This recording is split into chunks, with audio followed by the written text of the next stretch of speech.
نحمدہ و نصلی علی رسول الکریم، اما بعد۔ صحیح البخاری کتاب الجمعہ باب نمبر 11، باب الجمعۃ فی القریٰ والمدن۔ قریٰ قریۃن کی جمع، مدن مدینہ کی جمع۔ بستیوں میں، دیہاتوں، قصبات میں اور شہروں میں جمعہ ادا کرنا۔ امام بخاری رحمہ اللہ اس باب میں یہ ثابت کرنا چاہتے ہیں کہ جمعے کے لیے کوئی مخصوص جگہ یہ شرط نہیں ہے، جیسے بعض لوگوں نے جمعے کے لیے کچھ خود ساختہ شرائط لگا رکھی ہیں، مثلا اتنی تعداد ہو افراد کی تو تب جمعہ ہوگا، فلاں مخصوص جگہ ہو، مخصوص امام ہو۔ یہ اس طرح کی خصوصیات تخصیصیں لگا کر جو تنگی پیدا کی ہے، امام بخاری اس کا رد کرنا چاہتے ہیں کہ جمعہ دیگر نمازوں کی طرح اس کی نہ تعداد کی پابندی ہے، نہ جگہ کی کوئی شرط ہے کہ فلاں جگہ ہوگا فلاں جگہ نہیں ہوگا، بلکہ یہ ایک عام نمازوں کی طرح اس کا معاملہ ہے۔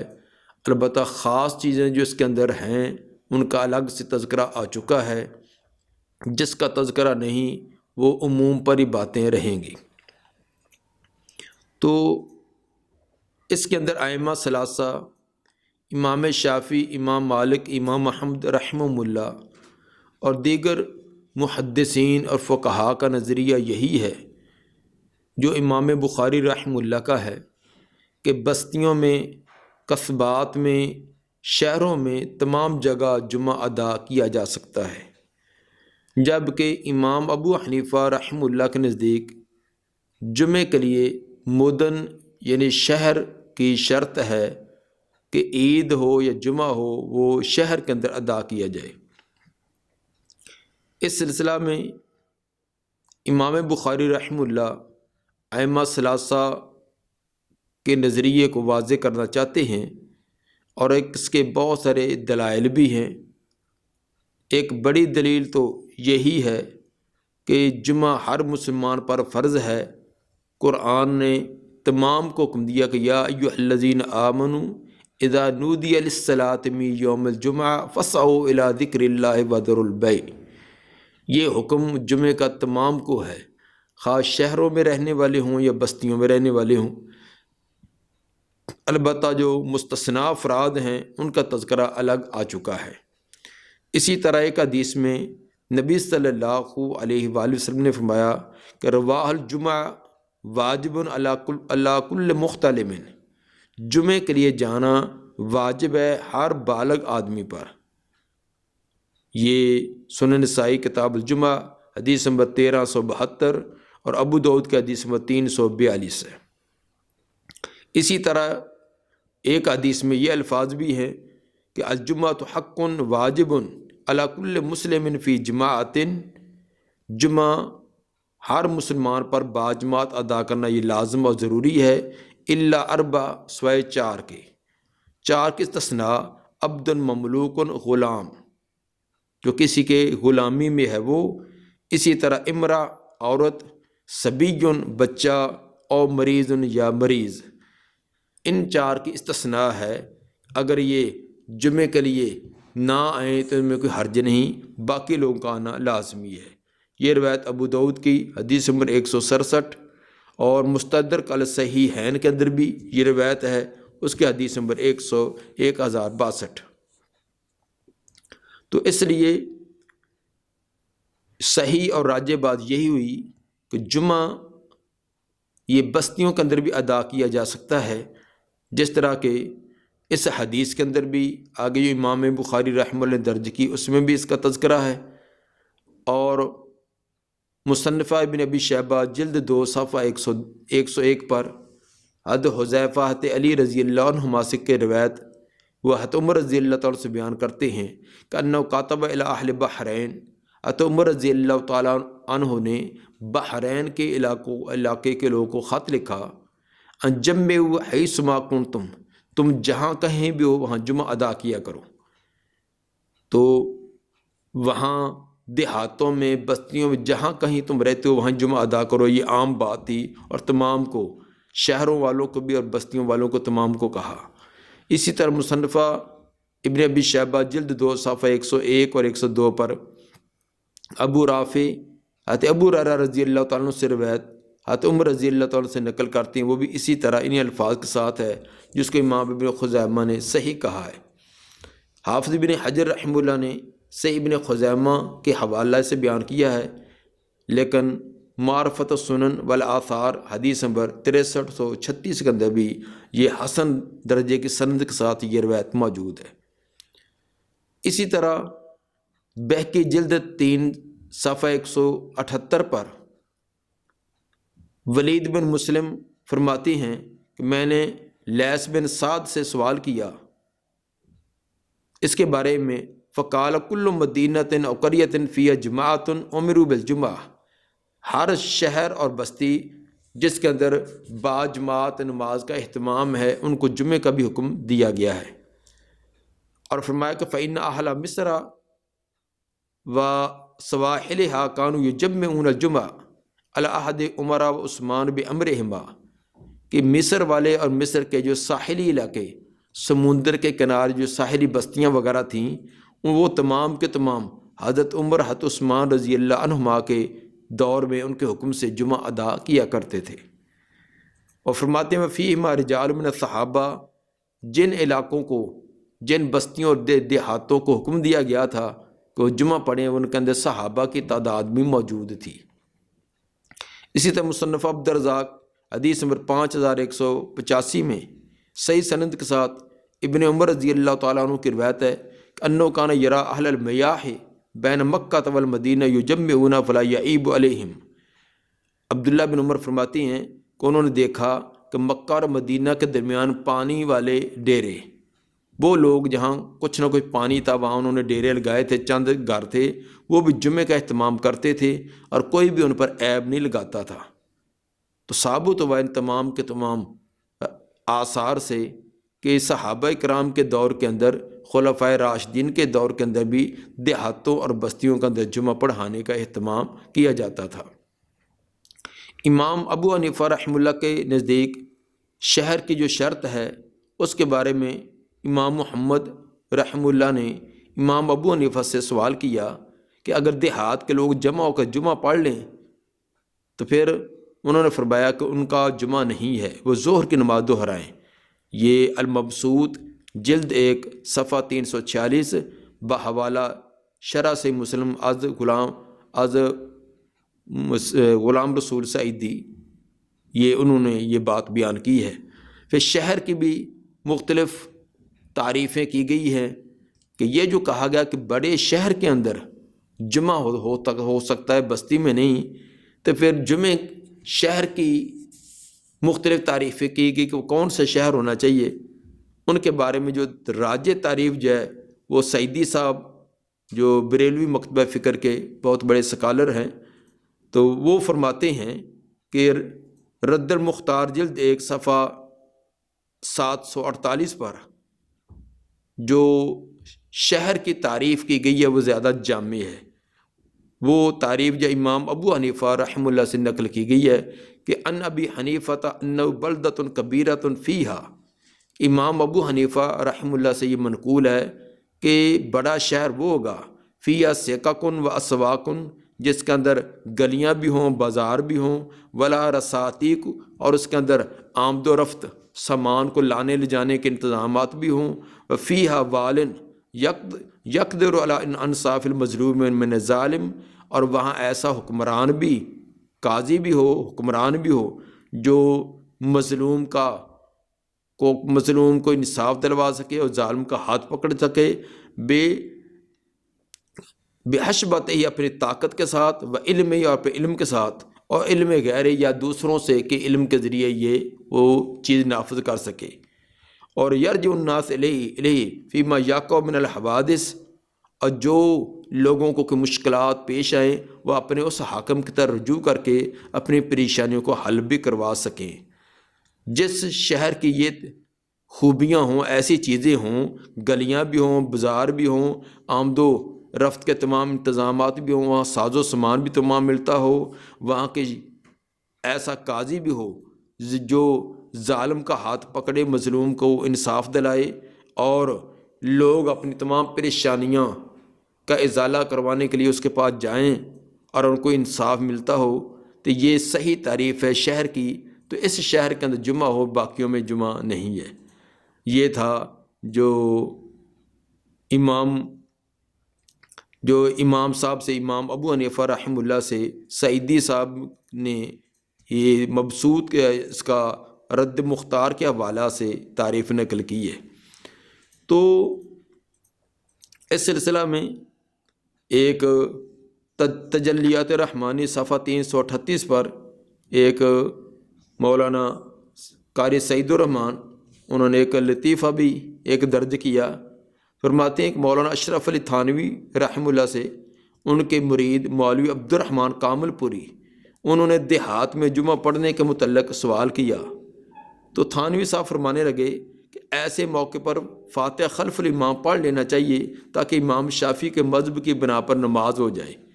کیونکہ امام شافعی جو ہے وہ دیہاتوں کے اندر جمعے کے قائل ہیں، تو اور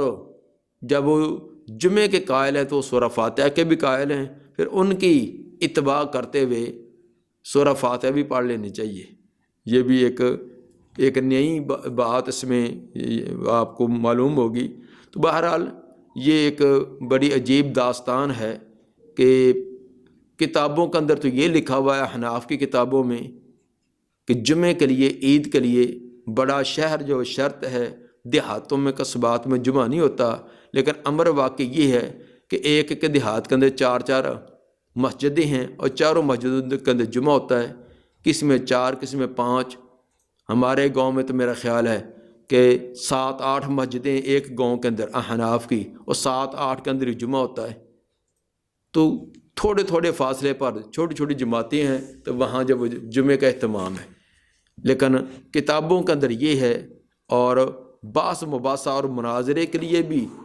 علماء کرام اس بات کے لیے تیار ہیں کہ دیہاتوں کے اندر، قصبات کے اندر جمعہ نہیں ہوتا۔ اس میں ہمارے ایک شیخ محترم ایک بڑی داستان اور تاریخ بھی سنایا کرتے تھے کہ یہ دیہاتوں کے اندر جو لوگ جمعے کے قائل نہیں ہیں، کہ دیہاتوں میں جمعہ نہیں، قصبات میں نہیں، بڑے شہر اس کے لیے شرط ہے، تو انہوں نے دیہاتوں کے اندر جمعہ کیوں شروع کر رکھا ہے؟ تو ہمارے شیخ یہ بتلایا کرتے تھے، اصل بات یہ ہوئی کہ پارٹیشن سے پہلے جب کچھ لوگ اپنے عقیدے اور نظریے کے مطابق دیہاتوں قصبات میں جمعے کا اہتمام نہ کرتے تھے، تو جمعے کے دن ان کا کوئی انتظام نہیں ہے، لیکن اہل حدیث بیچارے اکا دکا کہیں کہیں ہوتے تھے، زیادہ تو نہیں تھے، تو جہاں کہیں بھی 2 گھر 3 گھر ہوتے تھے، انہوں نے اپنی چھوٹی سی مسجد ہوتی ہے اور جمعے کا اہتمام کیا ہوتا۔ اور یہ ایک عامی سے عامی مسلمان کی ذہن میں ہوتا ہے کہ 8ویں دن جمعہ ادا کرنا چاہیے، آگے پیچھے نماز میں سستی ہو، نہ پڑھتا ہو تو الگ، 8ویں دن جمعے پڑھنے کا شوق ایک مسلمان کے ذہن میں تقریباً ہر ایک کے ہوتا ہے۔ تو جب جمعے کے دن باقی مسجدوں کو تالا ہوتا، صرف اہل حدیثوں کی مسجد کھلی ہوتی، جمعے کا انتظام ہوتا، تو لوگ تمام ادھر آنا شروع ہو گئے۔ جب ادھر آنا شروع ہو گئے تو ان کے احکام اور مسائل سنتے تو وہ ان سے مانوس ہونے لگے اور ان پر اثرات ہونے لگے۔ اس پر دوسرے فریق کو بڑی پریشانی ہوئی کہ اگر اس طرح سلسلہ چلتا رہا تو لوگ تو تمام ان کے ساتھ مل جائیں گے۔ انہوں نے اپنے بڑے علماء سے رابطہ کیا کہ اب کیا کیا جائے۔ ان کے علماء سر جوڑ کر بیٹھے کہ اس کا کوئی حل تو نکالنا چاہیے۔ حل یہ نکالا بھی، پھر تم بھی جمعہ شروع کر دو، اگر نہیں کرو گے تو لوگ تو جائیں گے، کتنے کے لوگوں کو ہم روکیں گے، لوگ تو جائیں گے، تو جانے کے وجہ سے وہ تمام کے تمام ان کے ساتھ مل جائیں گے، تو یہ ہمیں برداشت نہیں ہے، تو اس لیے تم بھی جمعہ شروع کر دو۔ لیکن ایسے کرو کہ چونکہ جمعہ تو ہمارے نزدیک دیہاتوں قصبات میں ہوتا نہیں ہے، تو ہم نے مقابلے میں شروع کرنا ہے، تو تم پہلے جمعے کے 2 فرضوں کے بعد پھر 4 فرض ظہر کے بھی پڑھا کرو۔ اور اس ظہر کی نماز کا نام رکھو احتیاطی ظہر، کیونکہ پہلے جو جمعے کے 2 پڑھے ہیں تو وہ شاید جمعہ پتہ نہیں ہمارا ہوا یا نہیں، کیونکہ دیہاتوں میں جمعہ نہیں ہوتا، قصبات میں نہیں ہوتا، تو ہم احتیاطاً ساتھ ظہر بھی پڑھ لیتے ہیں۔ تو اگر اللہ جمعہ قبول نہیں کرے گا تو ہم اللہ کو کہہ دیں گے یا اللہ ہماری جو ظہر ہے وہ رکھ لے، جمعے کے بدلے اگر جمعہ نہیں قبول ہے تو ظہر۔ یعنی یہ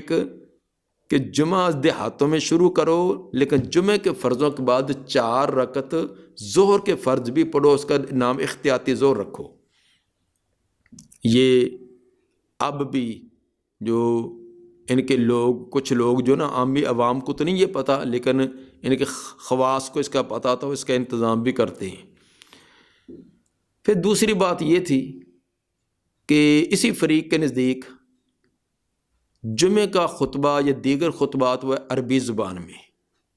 عربی کے علاوہ کسی اور زبان میں خطبہ یہ درست نہیں ہے۔ حالانکہ خطبے کا معنی تو خطاب کرنا، حاضرین کو سمجھانا،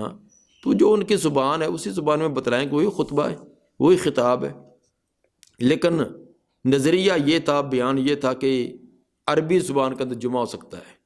اور یہ بات بھی ایک عجیب ہے کہ نماز ان کے نزدیک دوسری زبانوں میں ہو سکتی ہے، اردو میں، پنجابی میں نماز ہو سکتی ہے، لیکن جمعہ کا خطبہ وہ عربی زبان میں۔ اب دیہاتوں میں، قصبات کے اندر جو بیچارے امام ہوتے تھے چھوٹے موٹے، انہوں نے فر کر کے عربی زبان کے خطبہ یاد کیا ہوتا، کسی نے زبانی یاد کیا، کسی نے سامنے وہ لکھا ہوا رکھا ہوا، تو اس کو پڑھ کر سنا کے ایک خطبہ دیا، درمیان میں بیٹھے دوسرا دیا، 3-4 منٹ کے اندر دونوں خطبے ہو گئے، اس کے بعد جماعت کھڑی۔ لوگ ایک دوسرے کے منہ دیکھے کہ یہ کیا، ہمارے پلے تو کچھ بھی نہ پڑا، چلو یار ادھر تو کچھ نہیں آتے، وہ دوسری مسجد میں جاتے ہیں، اہل حدیثوں کے پاس، کوئی 8ویں دن جاتے ہیں، کوئی دین کی بات، کوئی نماز روزے کی بات تو پلے پڑتی ہے نا، لوگ پھر اسی طرح، تو بات تو پھر وہی فر من المطر قام تحت المزاب، کہ بارش سے بھاگا پر نالے کے نیچے جا کر کھڑا ہو گیا۔ یا دوسری مثال ہے کہ آسمان سے گرا کھجور میں اٹکا، وہ مثال بن گئی۔ تو لوگ پھر اہل حدیثوں کے مساجد میں، دوسرے فریق کے لیے پھر پریشانی کا سبب کہ ہم نے جس مقصد کے لیے یہ اپنے مذہب کے اندر کوئی چینجنگ کی تھی تو وہ تو کام نہ بنا، پھر دوبارہ اپنے بڑوں کی طرف یہ تمام شکایت کی گئی کہ ہم نے جمعہ تو شروع کر دیا ہے، لیکن جمعہ ہمارا عربی زبان میں ہوتا ہے، ہمارے ہی لوگ وہ ہماری مساجد میں نہیں آتے، ادھر چلے جاتے ہیں کوئی دین کی بات سننے کے لیے، اب کیا کریں؟ انہوں نے کہا یہ بھی ہم کوئی حل نکال لیتے ہیں۔ تو حل یہ نکالا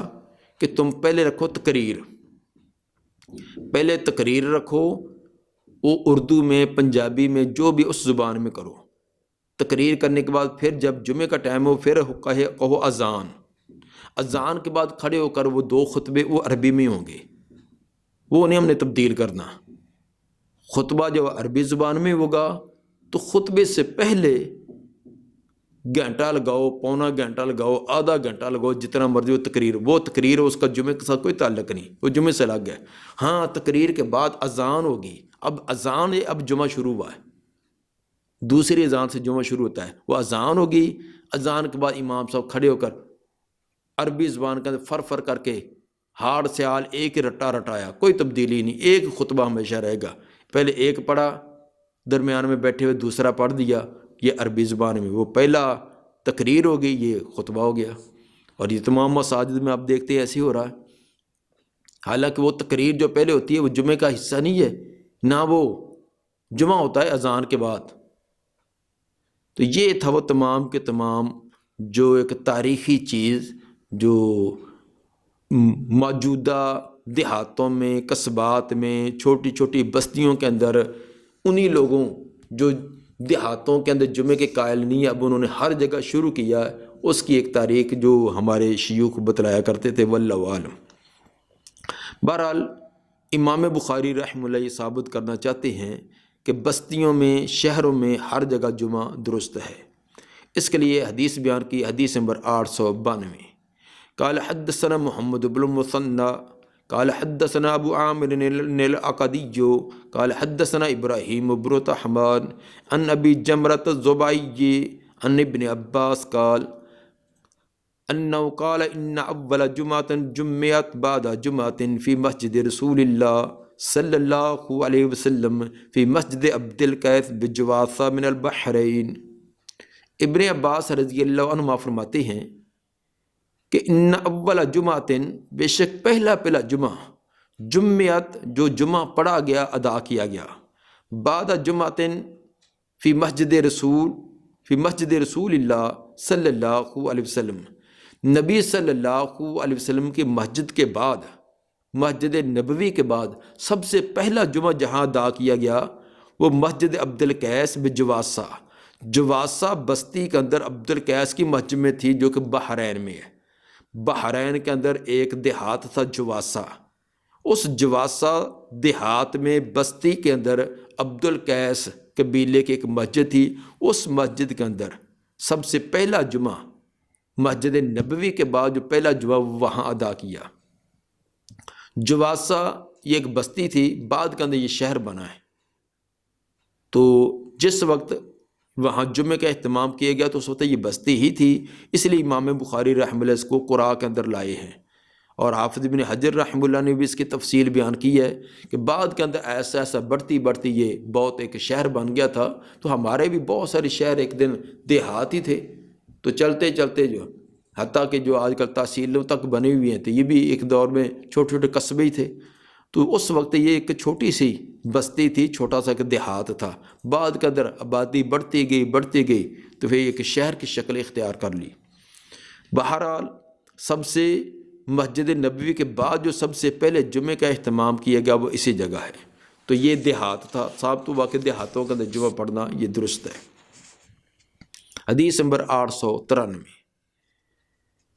حدثنا بشر بن محمد قال اخبرنا عبداللہ سے مراد عبداللہ بن مبارک رحمہ اللہ ہے، قال اخبرنا یونس عن زہری قال اخبرنی سالم عن ابن عمر رضی اللہ عنہما قال سمعت رسول اللہ صلی اللہ علیہ وسلم یقول کلکم رائن۔ ابن عمر رضی اللہ عنہما فرماتے ہیں کہ میں نے رسول مقبول صلی اللہ علیہ وسلم کو یہ فرماتے ہوئے سنا، کلکم رائن، تم میں سے ہر ایک نگہبان ہے۔ اتنی روایت بیان کی تو آگے دوسری سند لائے ہیں، وزاد لیث نے یہ الفاظ زیادہ بیان کیے ہیں، کالا یونس، کیونکہ پیچھے والے یونس سے بیان کرنے والے عبداللہ ہیں اور یہاں لیث ہیں، لیث نے یہ الفاظ زیادہ بیان کیے ہیں کہ کاتبہ رزیق بن حکیم ابن شہاب، خط لکھا رزیق بن حکیم نے امام زہری ابن شہاب کی طرف، وَأَنَا مَعَهُ يَوْمَ دِن، اور میں بھی انہی کے ساتھ اس دن تھا، بے وادی القریٰ، وادی قریٰ میں، میں بھی وادی قریٰ میں اس دن ان کے ساتھ تھا۔ وادی قریٰ یہ مدائن صالح کو وادی قریٰ کہا جاتا ہے، یہ ایک بہت ساری بستیوں کا ایک مجموعہ ہے، یعنی اس کے ارد گرد بہت ساری بستیاں، تمام اس مجموعے کو یہ مدائن صالح یا وادی القریٰ کہا جاتا ہے۔ تو رزیق یہ امیر تھے اس بستی پر، حضرت عمر بن عبدالعزیز رحم اللہ کی طرف سے، تو انہوں نے خط لکھا تھا انہوں نے امام زہری ابن شہاب زہری کی طرف، یہ لکھا کہ حل ترى ان اجمع، کیا شیخ آپ سمجھتے ہیں کہ میں جمعے کا اہتمام کراؤں، جمعے کو مجھے اہتمام کرانا چاہیے اس بستی میں۔ وزریق عامل علی ارض، اور ان دنوں کے اندر رزیق جو یہ عامل تھا، نگہبان تھا ایک زمین پر، یعملھا، جس کے اندر وہ جہاں وہ اپنا کام وغیرہ کیا کرتا تھا، وفی جماعت من السودان وغیرہم، وہاں کے سوڈانیوں کی اور ان کے علاوہ باقی لوگوں کی بھی ایک جماعت تھی، ان کے وہاں زمین تھی، جہاں زمین وہ یہ کاشت وغیرہ کیا کرتے تھے، تو انہوں نے کچھ اپنے خدام، غلام یا دیگر لوگ کام ورکر کے لیے رکھے ہوئے تھے، تو وہ بھی وہاں کچھ لوگ ہوتے تھے۔ تو خط یہ لکھا تھا کہ میں اپنی اس کھیت کے اندر کام وغیرہ کرتا ہوں، جمعے کا دن ہوتا ہے تو میرے کچھ ورکر مزدور وغیرہ یا خود غلام ہوتے ہیں، تو کیا ہم جمعے کا اہتمام کریں یا زہری ادا کر لیا کریں؟ ورزیق یوم دن العیلہ، اور رزیق ان دونوں کے اندر ایلہ بستی میں تھا۔ ایلہ جو ہے یہ شام اور مدینے کے درمیان اور مصر کے درمیان یہ سمندری ساحل پر کے کنارے پر ایک بستی تھی۔ فکاتب ابن شہاب، امام زہری نے ان کو خط کا جواب دیا، وَأَنَا أَسْمَعُ يَأْمُرُ، اور میں اس وقت سے سن رہا تھا جب وہ حکم دے رہے تھے، جب وہ یہ تمام بات لکھ رہے تھے، حکم دے رہے تھے، میں بھی تمام یہ سن رہا تھا۔ کیا حکم دے رہے تھے؟ یَأْمُرُ أَن يُجَمِّعَ يُخْبِرُهُ، وہ حکم دے رہے تھے ان کو کہ وہ جمعے کا اہتمام کریں، جمعے کا اہتمام کریں۔ کن کو؟ وہ خود تھے اور کچھ ان کے جو وہاں مزدور وغیرہ کام کرنے والے تھے۔ تو کتنے ہوں گے؟ 10-12 ہوں گے، زیادہ سے زیادہ اتنی تعداد ہوگی۔ تو یہ اتنے تمہارے افراد جو اپنے اس کھیت کے اندر کوئی ڈیرا بنایا ہوا وہاں رہتے ہو، تو وہیں تم جمعے کا اہتمام کر لو۔ یخبرو، اور ان کو یہ خبر دے رہے تھے۔ دلیل کیا پیش کر رہے تھے امام زہری؟ دلیل یہ دے رہے تھے کہ انا سالم حدثہ، کہ حضرت سالم نے ان کو یہ روایت بیان کی ہے، وہ پیچھے والی روایت جو شروع میں پہلی سند کے ساتھ آئی تھی کہ قال اخبرنی سالم عن ابن عمر، وہی روایت کہ انا سالم حدثہ ان عبداللہ ابن عمر یقول سمعت رسول اللہ صلی اللہ علیہ وسلم یقول کلکم رائن و کلکم مسئول عن رعیتہ، تم میں سے ہر ایک نگہبان ہے اور ہر ایک سے اس کی رعیت، ان کے مطاعت افراد کے بارے میں سوال کیا جائے گا۔ الامام رائن و مسئول عن رعیتہ، امام وہ نگہبان ہے اپنی عوام کا اور اس سے اس کی عوام کے بارے میں سوال کیا جائے گا۔ والرجل رائن فی اہلہ، اور آدمی نگہبان اپنے گھر کا، وہ مسئول عن رعیتہ، اس سے اس کے گھر کے بارے میں سوال کیا جائے گا۔ والمرأۃ راعیۃ فی بیت زوجہا، اور عورت اپنے خاوند کے گھر کی ذمہ دار ہے۔ ومسئولۃ عن رعیتہا، اس سے اس کے متعلق سوال کیا جائے گا۔ والخادم رائن فی مال سیدہ، اور جو خادم ہے وہ اپنے مالک کے مال کا نگہبان ہے، ذمہ دار ہے۔ ومسئول عن رعیتہ، اس سے اس کے بارے میں سوال ہوگا۔ وقال وحسبت ان قد قال، میرا گمان یہ کہ انہوں نے یہ بھی کہا تھا والرجل رائن فی مال ابیہ، کہ آدمی اپنے باپ کے مال کا بھی نگہبان ہے۔ وہ مسئول عن رعیتہ، اس سے اس کے بارے میں سوال کیا جائے گا۔ کچھ کے نام لے کر پھر مطلق اصول بیان کیا کہ وَكُلُّكُمْ رَاعٍ وَمَسْئُولٌ عَنْ رَعِيَّتِهِ، ہر ایک نگہبان ہے، ہر ایک سے اس کی نگہبانی کے بارے میں سوال کیا جائے گا۔ وہی استاد ہے تو اس سے شاگردوں کے متعلق، باپ ہے تو اولاد کے متعلق، خامد ہے تو بیوی کے متعلق، اسی طرح ڈاکٹر ہے تو اس کے مریضوں کے متعلق، اور کوئی کسی عہدے پر ہے تو اس کے متعلق، اسی طرح جیسے عہدہ بڑھتا جاتا ہے افراد اس کے تحت آتے جاتی ہیں، اس کے اندر وہ کونسلر سے لے کر آگے وہ علاقے کا نمبردار، ذمہ دار وہ بن جائے گا، اس کے بعد آگے MNA MPA، پھر آگے وزیر اعلیٰ، وزیر اعظم، جس طرح اس کے متعلق افراد ان کے تمام سے ان کی ذمہ داری میں سوال ہوگا۔ امام بخاری رحمہ اللہ کا اس استدلال یہ ہے کہ امام زہری نے اس روایت سے استدلال کیا تھا کہ تم اپنے متعلق افراد کے ذمہ دار ہو، وہ تمہارے متعلق 5 فرد ہیں، 7 ہیں، 10 ہیں، تو ان کے ذمہ دار ہو، تم سے سوال کیا جائے گا، اس لیے جمعے کا تم اہتمام کرو، اگر نہیں کرو گے تو اس کے تم ذمہ دار ہو۔ اس سے ثابت ہوا کہ جمعے کا اہتمام اگر دیہات ہے، بستی ہے، چھوٹا قصبہ ہے، جہاں چند افراد بھی ہوں جو نماز باجماعت نماز کا جہاں اہتمام ہو سکتا ہے، وہاں جمعے کا بھی اہتمام کیا جائے گا۔ دعا ہے کہ اللہ تعالیٰ نبی صلی اللہ علیہ وسلم کے فرامین پر عمل کرنے کی توفیق عطا فرمائے۔ سبحان ربک رب العزت عما یصفون وسلام علی المرسلین والحمد للہ رب العالمین۔